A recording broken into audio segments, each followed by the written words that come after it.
Magandang Humetastic na hapon, our Humetastic cuties mula Luzon, Visayas at Mindanao. Welcome sa inyong DepEd Itulay online tutorial program. Ito ay handog sa inyo ng Department of Education sa pangunguna ng Educational Technology Unit. Hayaan nyo kaming samahan kayo sa isa na namang makabuluhang pag-aaral sa hapong ito. Kaya naman, humanda na at sumamang saliksikin ang hiwaga ng humanidades at aghampan-lipunan. Yehey! Yay! Good afternoon po Magandang sa hapon sa ating inyong lahat. lahat. Yes, Tutor Amor, to all of our cuties and to all of our fellow teachers, fellow educators, parents, and guardians, magandang hapon po sa inyong lahat. Ako po si Tutor A Yes. from FDO Nueva Ecija, ang inyong makakasama dito sa Community Engagement, Solidarity, and Citizenship. At syempre, makakasama po ako ni Tutor A. Ako po si Tutor Yes. Amor from SDO Nueva Ecija. Ayan. Yes naman. Alam ko, Tutor Amor, they are very much excited for this afternoon. Kaya naman, sa lahat po ng mga kasama natin na nanonood sa hapong ito, binabati po namin kayo at maligaya pong pag-aaral sa ating lahat. Kaya naman din, ganun din sa mga estudyante natin, sa mga cuties natin na nanonood ngayon, i-mention nyo na inyong mga kaibigan, ng inyong mga kakilala, ang inyong mga klase, di ba, Tutor Amor, upang samahan tayo sa hapong ito. Tama, Tutor A. Sapagkat tutuloy natin silang bibigyan or itutulay natin ang mga dapat nating maitulay na dapat nilang matutunan sapagkat ito ay napakahalaga para sa kanilang akademikong pagkatuto. Ayan. At siyempre, Yes naman. dahil ang ating subject ay about community engagement, solidarity, and citizenship, dito nila matututunan or meron man silang natutunan, dito nila makikita kung paano sila dapat na makisalamuha or makitungo Yes. or maging isang ehemplo ng kabataan na gumagawa ng paraan para makatulong sa ating community. That's Ayan. true. Kaya naman for this week, nasa week 5 na tayo, Tutor Amor, Humetastic Cuties, at pag-uusapan natin sa hapong ito ang community action modalities. But then, of course, lagi ninyong tandaan, Tutor Amor. Lagi nyo kaming subaybayan, samahan nyo kaming saliksipin, at samahan nyo kaming matuto sa Humanities and Social Sciences sa ating subject every Thursday from 4 p.m. to 4:40 p.m. Ayan. Yes. And of course, Tutor Amor, batiin natin si Mami Milagros Miranda at si Kim Roque na nanonood sa atin sa hapong ito. Hello po sa inyo. Hello po Okay. sa inyo. So, Tutor Ayan. Amor, mula sa mga nakasama nating cuties noong nakaraang linggo ay namili tayo ng ating cutie of the week na talaga namang very active sa pagsagot at sa participate no sa ating discussion. Kaya naman pwede ba, Tutor Amor, na ipakilala mo sa kanila ang ating cutie of the week? Ayan! So, congratulations to the cutie of the week, none other than Miss Giselle Eileen D. Mamaklay. And Eileen is a student of Ma'am Rona May Santos, and her section is 12 Humes Rona May. Of course, she is from Bartolome Sangalang National High School. Ayan, congratulations, Miss Giselle Eileen Mamaklay. Talaga namang ang tatak Bartolome Sangalang National High School, tatak ng husay kung saan nagtuturo itong si Tutor Amor. Congratulations sa'yo. Magkapangalan pa kami, magkaiba lang kami ng spelling. Giselle Eileen D. Mamaklay. And we hope, Tutor Amor, na makasama pa natin siya at ang kanya pang mga kaklase sa mga susunod na linggo. And Correct, with that, Tutor A. Tutor Amor, to begin our discussion for all our lesson for this afternoon, magkaroon muna tayo ng review na kung saan nakaraang linggo ay pinag-usapan natin ang ating Module 4 na may title na Typologies in the Community.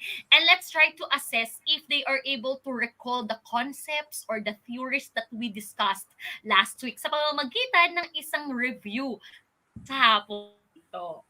And with that, Tutor Amor, basahin natin ng mabilisan ng ating directions. Write T if the statement is true, and write F if it is false. Write your answer on the comment section. Tutor Amor, ano bang Correct. ating first item? Okay, the first item is that Gemeinschaft or associational society refers to human associations that are characterized by being intimate, informal, caring, homogeneous, and group welfare oriented. Ayan, so the direction is it true or false? Ang item kaya na ito ay Nako, true ano o bang kaya tamang false? sagot? True ba Sure. ito or false ba? Nako, Tutor Amor, naalala ko to talagang malinaw na malinaw natin to na ipaliwanag or Tama. na-discuss nung nakaraang video. Okay, Tama so ba ako? tignan Well, natin. tingnan natin. So, I think the correct answer, I believe, therefore, it's false. False. Dahil Kasi, hindi siya Gemeinschaft. It's Gesellschaft pala, no? yes. Okay. So, let's begin. Let's have item number 2. Urban, rural, and suburban are typologies based on geographic boundaries. What do you think Mm. is the correct answer? Is it true or false? Right? Huh? Write the letter T if it's true, and write letter F if it is false. Okay, False. what do you think is Ayan. the correct Sa palagay ko, answer? makukuha Naku, nila lahat ng mga itatanong natin ngayon sa ating oo. activity, Ma'am Shi. Kasi ay tutor A. Kasi napakadali talaga niyang intindihin, lalo pat ito ay Mm. na-discuss naman natin ng maayos last session. Okay, At so, eto nga 'no, opo. nahuli yata yung sagot ni Tutor Edson sa Opo. item number 1. Kasama rin natin Tama. si Tutor Edson. Yes, you're correct, Tutor Edson. The correct answer is false in item number 1. Pero sa item number 2, let's reveal the answer. It is true. Yes, True. ito yung Yes. typology of Yeah. community based on geographic boundaries na pinag-usapan natin last week. What about item number 3, Tutor Amor? Okay, so for item number 3, it is a social space, or a social space is either a geographical or virtual community where people gather or network with one another due to common interests. So ang dami Yes. nating ano kaya ang sagot dito, Tutor A?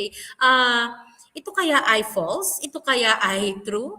Ang daming sumasagot at isa Alright. dito ay ang ating palaging bisita, Tutor A, si Enrico Dalupan. Ayan. Hello, Enrico Wow. Dalupan. Ayan. Hello, Enrico.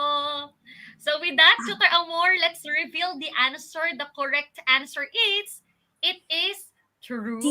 Yes, It's and yung last part ng true. ating discussion, the social pace, which could either be geographical or in virtual community. So ngayon talaga namang Mhm. we have been gathered virtually kasi sa pandemic, ano, and this is what we Tama. call social space, na kung saan we are able to interact with one another through the use of our technology and the internet connection. Nako, Correct. naniniwala ako na na-recall ng ating mga estudyante o ating mga tutis ang mga pinag-usapan natin noong nakaraang linggo. Kaya naman pagbati sa lahat ng mga nakakuha ng tamang Tamang sagot. Now, Tutor Amor?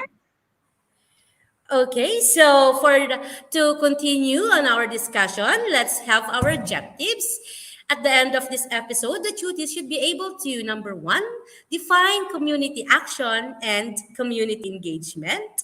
Second, identify opportunities to contribute to community development through solidarity. And Yes. recognize the value of undertaking community action modalities. Those are the objectives of our session for today. And with that, gusto muna namin i-acknowledge upang pasalamatan ang DepEd Bataan for allowing us to use their module for this episode. Maraming pong salamat sa inyong Thank you. patuloy na pagsuporta at pagmamahal sa ating DepEd Itulay. And with that, let's talk about the lesson 12 para sa ating community engagement, solidarity, and citizenship na may titulong Community Action Modalities. And then, of course, Tutor Amor, it's very important to establish the background of our topic for today through an activity. So meron naman tayong isang simple na pre-activity na ipapagawa sa ating mga cuties. And allow me to read the directions. Think and make at least 2 taglines about a project that you can do to help improve the sector of our government. Write the answer on your notebook or pwede rin naman i-share nyo sa amin dito sa online or virtual space natin kung meron na kayong mga ideas. So, ang iisipin lang nila, Tutor Ayan. Amor, taglines about a project that they believe they could help the sector of our government or could improve the sector of our government. At pinag-usapan natin ang iba't ibang sektor ng ating gobyerno noong mga nakakaraang linggo. Tama ba Tama, ako? ayan, So, tama. yes, Tutor Ayan. Amor. Andito ang isang example and particular, ito ay para sa edukasyon ng ating mga kabataan, particular sa mga kabataang manlalaro. Ito ay isang Mm. example ng tagline na pwede nilang pagbasihan for them to be able to do this activity. At ang sabi dito, Tutor Amor, kabataang manlalaro, isulong ang husay tungo sa tagumpay. Nako, Tutor Amor, di ba Naku. marami tayong mga kabataan na talaga namang they are really into sports. Talagang Tama. napaghuhusay, napagyayabong nila ang kanilang mga sarili sa pamamagitan ng iba't ibang laro na meron dito sa ating bansa. At particular dyan, Tutor Amor, napakahilig nila sa paglalaro ng basketball. Ikaw ba, Tutor Amor, meron ka bang kilalang mga kabataan or sa school ninyo na mga estudyante na they are really into sports? Yes, Tutor A, marami. Karaniwan Correct. dito, ang lagi-lagi nilang nilalaro or they are inclined into playing basketball kasi sobrang laki ng, Mm. malaki yung gymnasium namin, malaki yung court ng Wow. basketball. And at the same time, opo, pwedeng pagsabayin yung laro ng basketball at saka yung badminton. So, dito nga, hindi Mm-mm. lamang estudyante yung nag-excel sa badminton namin, kundi pati rin ang ating mga co-teachers dito ay nagcha-champion sa iba't ibang level ng palaro. Ayan. So dito nga nakaklara sila, minsan ay nadadala pa doon sa Wow. pambansang palaro. Ayan, lagi. O, di ba? Basketball So, and yung badminton. Ayan. So, 'di ba napakagandang, avenue Yes. or initiative na magkaroon talaga tayo ng mga programa na siyang susuporta sa pagpapatibay at pagpapalawak at paghubog ng kakayahan ng ating mga kabataan, lalo't higit sa lahat sa paglalaro dahil ito ay maraming mga magagandang bagay na naidudulot sa kanila sa Tama. holistically, 'di ba? Yung Yes. sportsmanship, okay, 'di ba? And of course, yung kanilang knowledge and skill when it comes to playing a certain sports. Kaya naman, Tama. tingnan natin, Correct. Tutor Amor, sana magawa ito ng ating mga cuties dahil mas malilinawan sila sa lahat ng mga bagay na ating pag-uusapan as we start with our discussion for today. Okay, so to start our discussion, community Yes. action is a form of community engagement and solidarity, which is essential for you to learn and to develop the social responsibility that can be a form of civic engagement. And I think, That's Tutor A, correct. you can do the explanation of this. Alam ko na excited ka Yes. nang i-open ang ating Oo. discussion. So, we have been explaining the concept community action since week 1. Tama ba ako, Tutor Amor? And I believe you Yes, are Tutor A. already familiar with community action. But then as a review, when we see community action, we refer to activities that increase the understanding, that also increase the engagement and empowerment of communities in delivering local services. So ito yung mga activities and programs that would help the community or the general community to improve the well-being of one another. Lalo tigit sa lahat, ang social welfare nila, economic, so, and all in all. And bilang mga kabataan, our Youthtastic duties, sabi dito, it's really essential for you to learn and to develop this what we call social responsibility. Dahil bilang mga kabataan, we are living in a community not just for ourselves. We are not living not just for our sole interest, but we are living in a community to work hand in hand with the people living in here.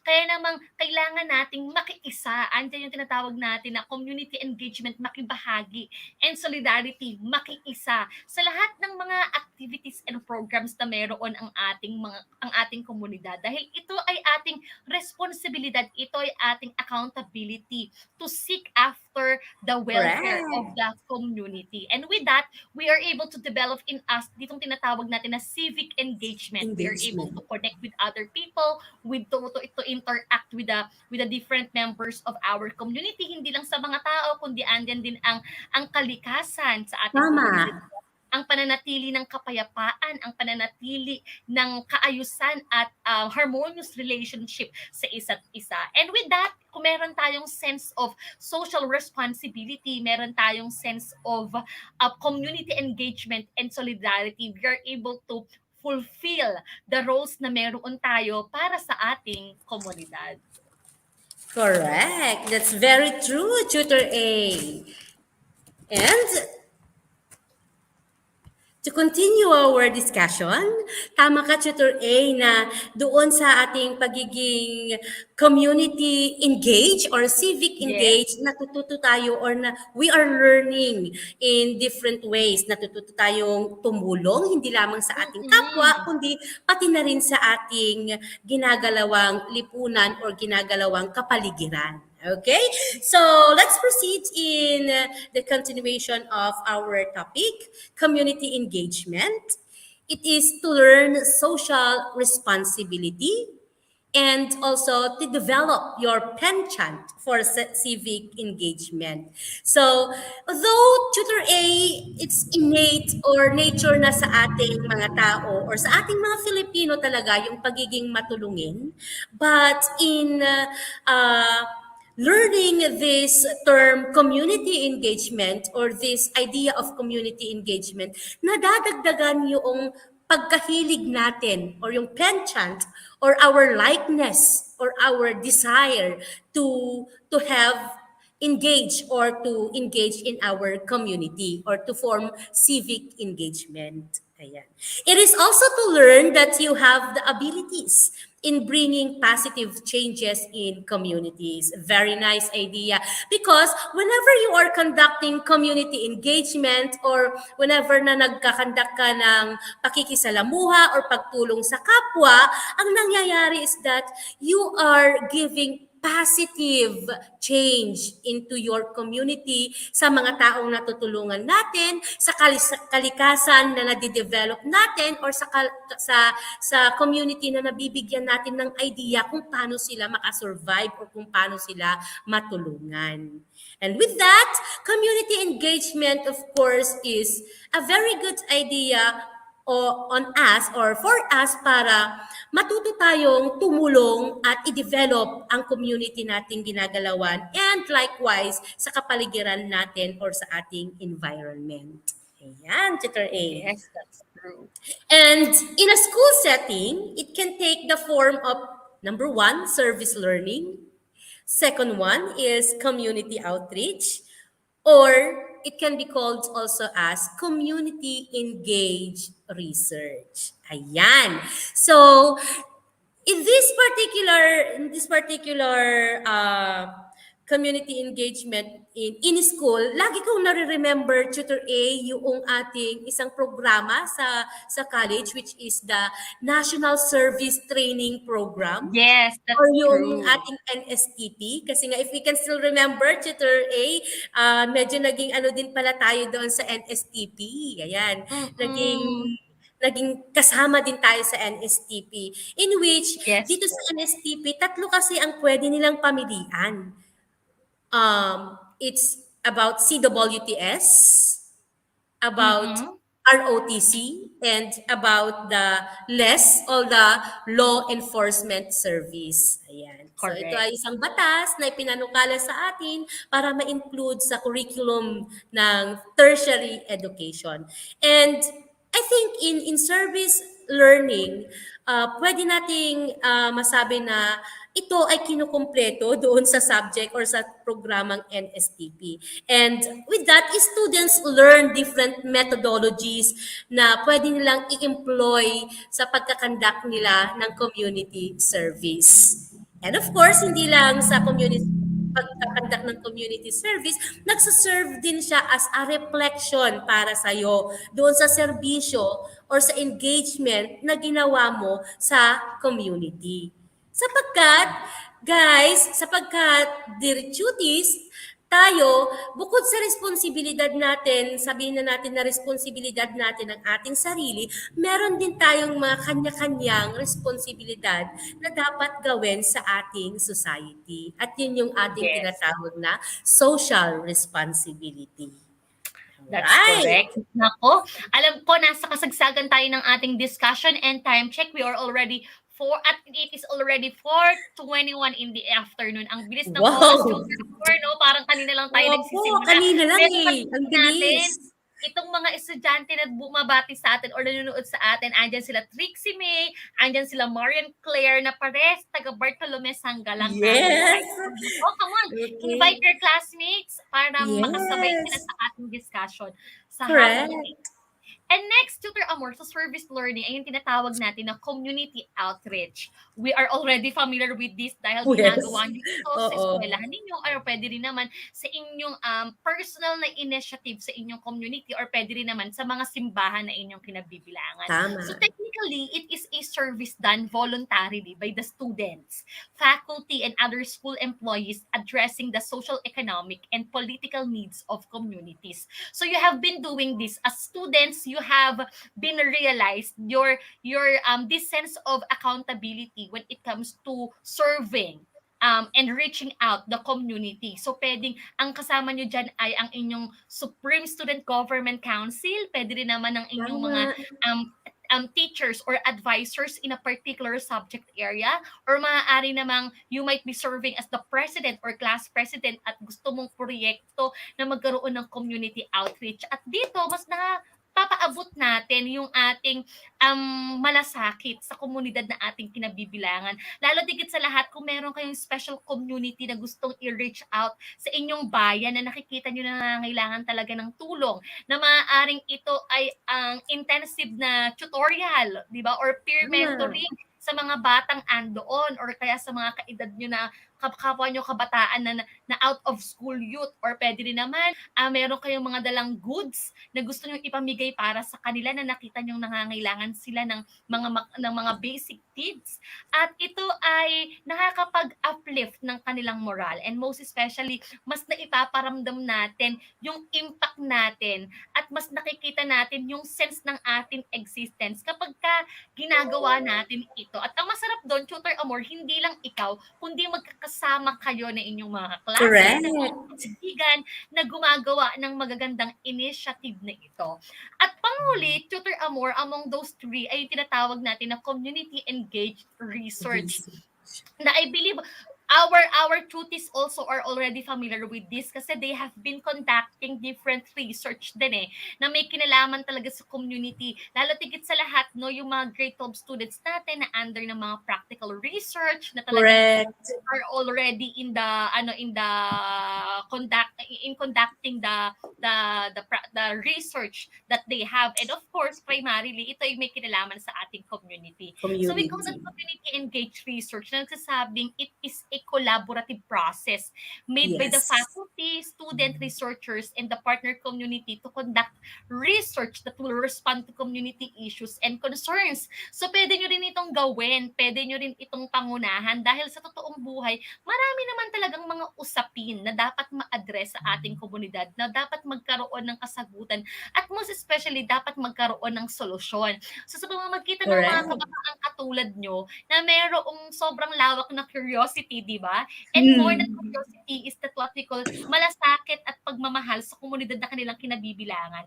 It is such a great opportunity to conduct research that later on would benefit the welfare of our general community. So with that, Tutor Amor, I believe they are already made connection sa service learning community outreach and community engaged research na ating pinag-usapan sa hapong ito. But then, sabi dito, Tutor Amor, no, there are different appropriate levels of community engagement. So meron pala itong kanya-kanyang level at ito daw Levels. depende doon sa issue na nag-emerge or sa issue na ina-address dun sa community. Nako, Tutor Amor, maraming mga iba't ibang issues na meron sa ating sa ating Mm-mm. komunidad.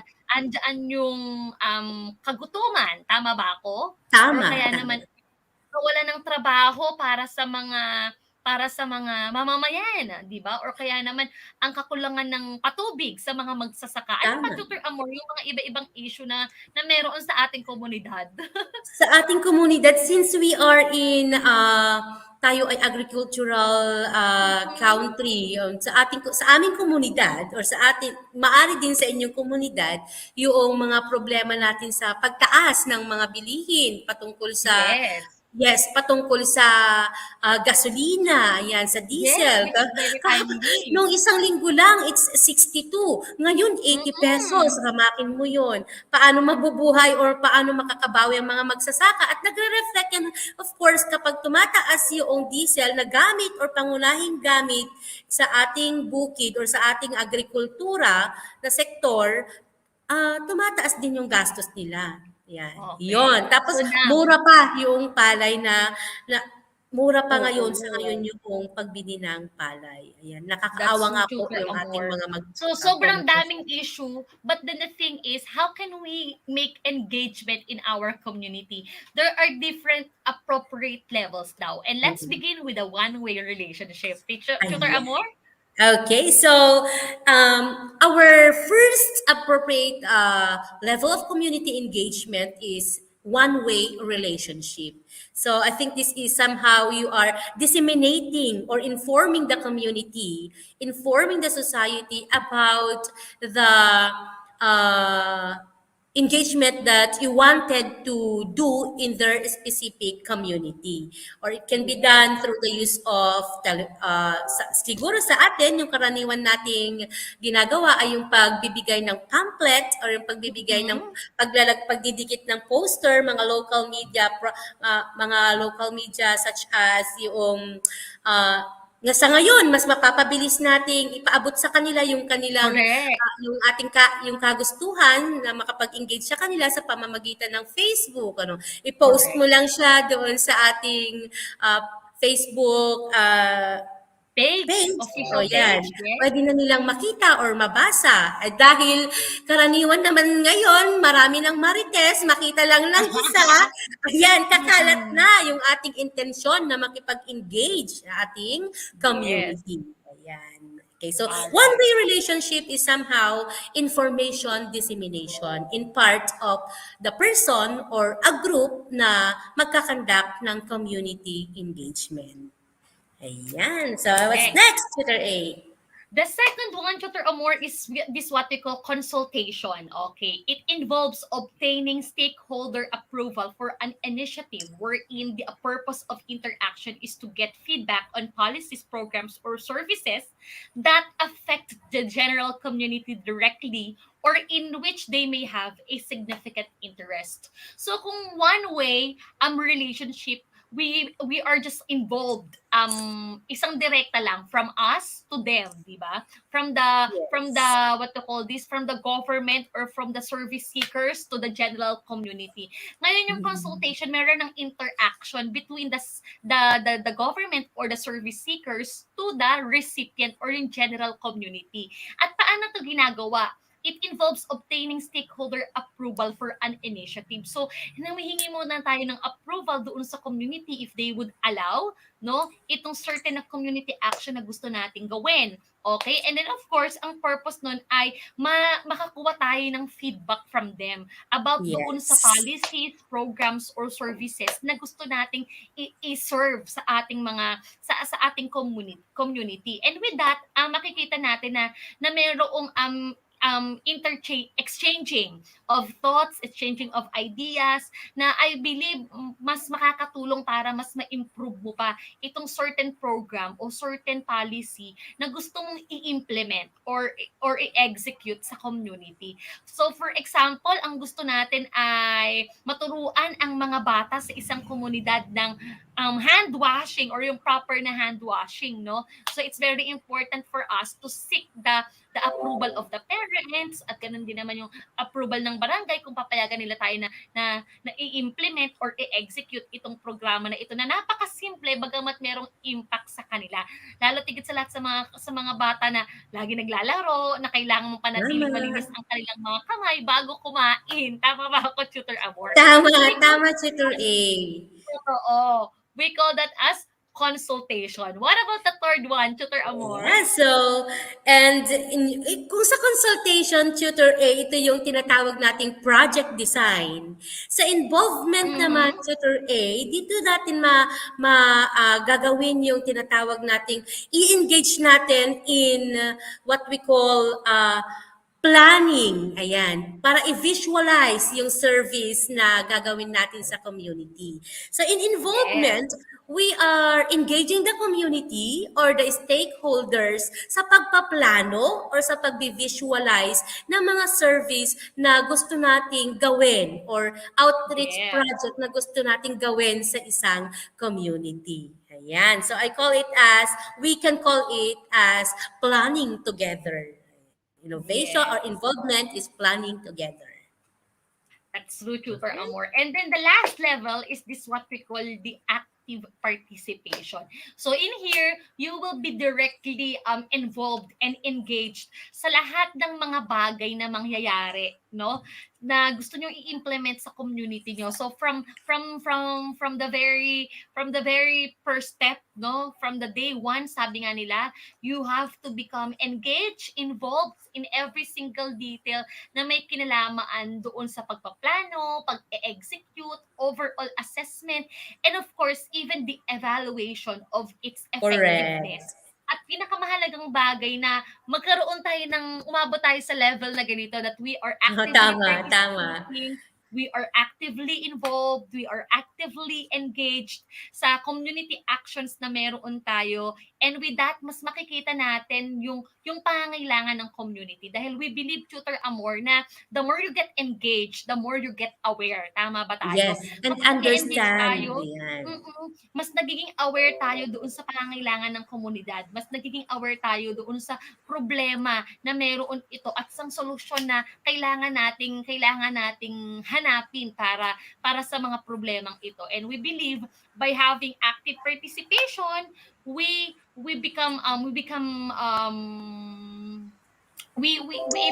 are able to have this sense of having the purpose no ng existence natin. At ang pinakamahalaga doon, na ipaglilingkod natin yung ating mga kakayahan at ang ating mga sarili sa komunidad na ating kinabibilangan. Parang nagkakaroon tayo ng fulfillment and reaching self-actualization. Tama ba ako? Correct. Yes. Self-actualization. You're able to see your purpose by living it out para sa iyong komunidad. And of course, Tutor Amor, we are done with those different appropriate levels of community engagement. Ngayon, pag-usapan na natin itong ating different modalities in community engagement. And the first one, Tutor Amor, and the first one in the modalities is, of course, the transactional modality. So it's a one-way community project or activity from the service providers to the community. So parang pinakasimpleng pagpapaliwanag dito, Tutor A, is you are giving back, such as you are giving sponsorship or giving donations na nagsaserve as community investment. Ayan. Kapag naman kasi tayo nagkakandak ng community engagement, Tutor A, is that magbibigay muna tayo bago natin makuha yung kanilang tiwala or yung kanilang, what do you call this, yung same ba na gusto natin gawin sa community ay maramdaman din nila. And how to do that? The first one is the first modality is, of course, you have to give first. Ayan. Ayan. To provide something na pwedeng maging investment natin para tayo ay samahan doon sa community Yes. project na gagawin natin sa kanilang community. That's Ayan. true. And time check, Tutor Amor, it's already 4:35. Dako, napakabilis ng oras. Kaya punta na tayo sa susunod na modality. And we call that as transitional modality. It is Yes. a two-way community projects done through the process of consultation and collaboration between the service provider and the community. So, we are communicating our concerns with one another, katulad ng binanggit natin kanina sa consultation, ano, merong pag-uusap, merong collaboration, merong communication. And with that, we are able to realize kung ano pa ba yung mas igagaganda, no? Tama. Nitong project na meron tayo at ano pa ba yung mas makabubuti para sa community. Kasi we believe kung sino man yung mas nakakaalam nun, of course, they are the leaders, the key officials in the community that we want to receive or be our recipient. So with that, merong two-way community projects, merong consultation and collaboration between the service provider and the community. And we call that Ayan. So, I think I need to continue. Baka maaari na walan lang si Tutor A. Mm-mm. Okay. Okay. And the third modality of community engagement is transformational modality. Okay. So in this one, it's also a two-way community project na ina-accomplish between the provider and the community itself. It's an active dialogue and critical reflectivity facilitated by the process of involvement and active participation of external agents and the community. So in transformational modality, from the word transforming, ayan, we are, in this modality, we are generating innovative solutions doon sa problem na na-meet natin doon sa community.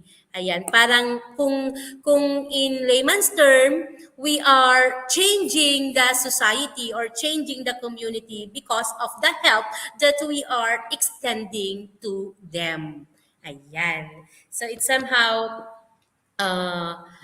gaya ng sinabi mo kanina, Tutor A, doon is it involves doon sa dialogue at sa dialogue ay nandun yung evaluation kung ano yung magandang gawin doon sa community and upon Yes. doing the thing na pwedeng makatulong sa kanila ay nandun pa rin yung tinatawag nating reflection. Nakatulong ba ito sa community? Nabago ba natin ang community? Nagkaroon ba ng tinatawag na innovative solutions doon sa problem ng community? Ayan. And Alright. Okay ba ako, Tutor Amor? Nawala ba ako kanina? yes, Tutor A, kaya pumasok na lang ako bigla. Pero that's okay. Alam ko na nakuha yan ng ating mga tuties, lalong-lalo pat sila ay very active. Oo, Andyan naku, medyo oo. kinabahan naman ako doon, ano? Okay. Pero let's continue. So, community engagement and solidarity are forms of community action that can be undertaken to collectively address social problems and bring out social change, and that is correct. The forms of community action are this what we call community engagement and solidarity, and with the help of being involved, pakikibahagi at solidarity, pakikiisa, ay mas napagtatagumpayan natin ang implementasyon at ang katagumpayan ng community action na gusto nating maranasan sa ating mga community. And with that, we are able to discover and at the same time address yung mga iba't ibang social problems, and with that we are able to achieve social change para sa ating mga kababayan. Correct.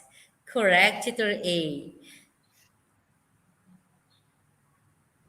And these forms of community action also reinforce citizenship in the process, as citizens are given the opportunity to gain socio-civic consciousness and participate politically in community and national affairs. So, yan. So, dito nga natin nadidevelop in our community action, nare-reinforce o napapatibay, lalong napapatibay ang ating pagiging makabayan. Ayan. Yes. Nafe-feel natin yung tayo ay parte ng ating lipunan and Mhm. as a citizen, nabibigyan tayo ng opportunity para maging conscious sa kung ano yung nangyayari sa ating lipunan, sa ating community, and to be able also to participate in our community political and even going up in national uh, political local and in national affairs or in national That's correct. state. Ayan.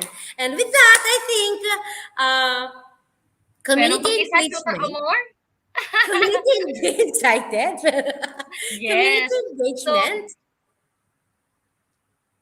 yes, community engagement and solidarity work can throw the line of demographic, cultural, political, and economic interventions. And that is very true. We become boundless, we become limitless, we become relentless, at ang lahat ng mga bagay na yan ay nare-realize natin at nakikita natin when we are personally and intentionally engaged in our community actions. And with that, Correct, Tutor Amor, we are Ray. done with our lesson for this afternoon. It's all about community action modalities. And for our assessment, Tutor Amor, please read our directions. Okay, from the tagline that you did, I hope you did in the Mhm. first activity, make a project title using the following guidelines. And to do your work, make your answer in a short bond paper. Ayan. Yes, so So, galing medyo, doon sa tagline na ginawa mm, nila kanina Tutor A, ang that's true. ngayon, gagawa sila ng project title na isusulat nila sa bond paper. Ano ba Yes, yung at meron ibang tayo ditong guideline, Tutor Amor. Ibigay natin sa kanila ang example. So this would be the format, and I believe ando na yun mismo sa kanilang module. We will just further correct? discuss that, but then please refer to your module for you to be able to accomplish this task. So you will begin with thinking of your project title. So kanina pinag-isip namin kayo ng inyong mga tagline, that would be the springboard ng inyong project title. And for letter B, you may discuss to us the nature of the project. What is it all about? Okay? So you just have to write a brief description about the nature of the project that you thought of. And then letter C, the target community or institution. So you have to become more specific. If it's a barangay, okay, or if it's young people, ito ba ay pang matatanda, pwede rin ba ito ay pang kababaihan, or pwede rin naman ito for livelihood. So you have to become specific when we say about the target community that you want to be the recipients of this project, Tutor Amor. And then the last one, you may give us the background about dito sa inyong project title, ano? Okay, so pwedeng Tama. magbigay kayo, it could be your personal story, personal experience. That's why meron kang ganitong initiative, meron kang ganitong drive for you to implement and to do or execute the project that you want para sa isang community. So laging tandaan yung project title, nature of the project, target community or institution, and then the background. At ang kasunod pa, Tutor Amor, meron tayong EFGH. Tutor Amor, please. Okay. So, next is of course pwede nilang, syempre part ng kanilang gagawin ay yung paglalagay ng general objective. So, Yes. here is the example, the general objective. Pwedeng, uh, ang general objective ay yung goal, tama po ba, Tutor A? While the What they specific want to achieve. objectives, yes, what they want to In achieve. general point of view. Yes, the general. And specific objectives, these are the thing na gusto nilang gawin, step by step or one by one, i-achieve ng isa-isa para ma-achieve yung kanilang general objectives. Okay? Correct. And do not forget also to include the time, date, and venue ng Yes. inyong ginawa. Ayan. At kung meron pa kayong budget, ilagay na rin natin in letter H yung budget proposal Why at saka not? yung saan nang gagaling ang fund ninyo or gamit ninyong makinarya. Ayan. Gamit ninyong pera para sa pagkakandak nito. Ayan.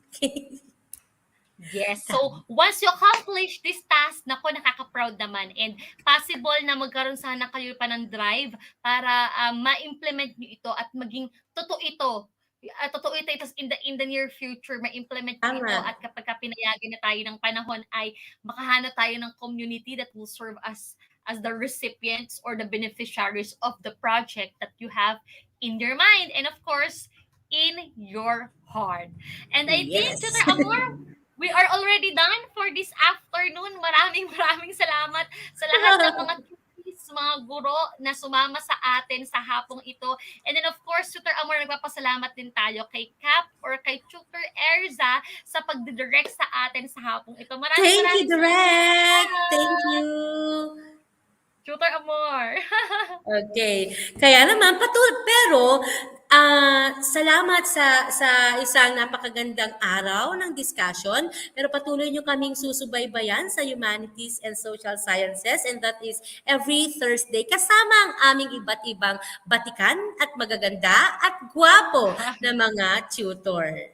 That's true. Yan. And of course, lagi nyo kaming samahan mula alas 4 hanggang alas 4:40 ng hapon dito sa Community Engagement, Solidarity and Citizenship. I am Tutor A na lagi nagpapaalala, ang kabataang makabayan ay dangal ng kanyang sambahayan. Ayan. At ito ang inyong tutor Amor na laging nagsasabing walang mahirap sa bata na nangangarap at nagsisikap. Ayan. Yes naman. Maraming salamat sa inyo. If you have comments, suggestions, you may email us at edtech@deped.gov. And Tutor Amor, up next, sino sila? Up next ay ang ating magaganda at vivang-vivang mga tutors, si Tutor G and Tutor Reo sa kanilang subject na Discipline and Ideas in Applied Social Sciences. Yes naman. Maraming salamat once again. Ikaw ang best tuwing Webes. Paalam at magkita-kita tayo sa susunod na linggo. See ya!